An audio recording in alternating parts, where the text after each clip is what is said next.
So அடுத்தது வந்து பார்த்தீங்கன்னா வெயிட் கெயின். நான் சொன்ன மாதிரி ஏன்னா இதில் வந்து பேசிக்கான ப்ராப்ளம் என்னன்னு பார்த்தீங்கன்னா உங்களுக்கு இன்சுலின் ரெசிஸ்டன்ஸ் அப்படின்னு ஒன்று உருவாகுது. இந்த இன்சுலின் ரெசிஸ்டன்ஸ் அப்படின்னு வந்துட்டாலே உங்களுக்கு வெயிட் கெயின் ஆகிறதுக்கான வாய்ப்புகள் ரொம்ப ரொம்ப அதிகம். ஸோ பிசிஎஸ் வெறும் வெயிட் அப்படி இருக்கிறவங்களுக்கு மட்டும்தான் பிசிஎஸ் இருக்குமா அப்படின்னு கிடையாது.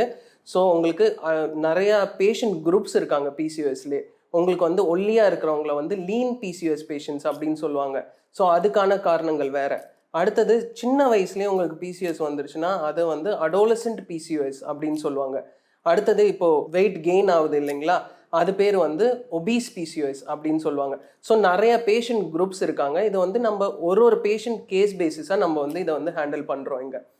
சரி, இதுக்கான ட்ரீட்மெண்ட் அப்படின்னு என்னன்னு பார்த்தீங்கன்னா நீங்கள் வீட்லேயே இதுக்கான ட்ரீட்மெண்ட் நிறையா இருக்குது. பட் இது வந்து பார்த்தீங்கன்னா உங்களுக்கான ரூட் காஸ் அப்படின்னு என்னன்னு நம்ம வந்து ஃபஸ்ட்டு பார்க்கணும். அதுக்கப்புறமா தான் நம்ம அதை வந்து ட்ரீட் பண்ணணும். ஸோ உங்களுக்கு இந்த சிம்டம்ஸ் தெரியுது இல்லைங்களா, ஒரு இன்ஃபர்டிலிட்டியாக இருக்கட்டும், உங்களுக்கு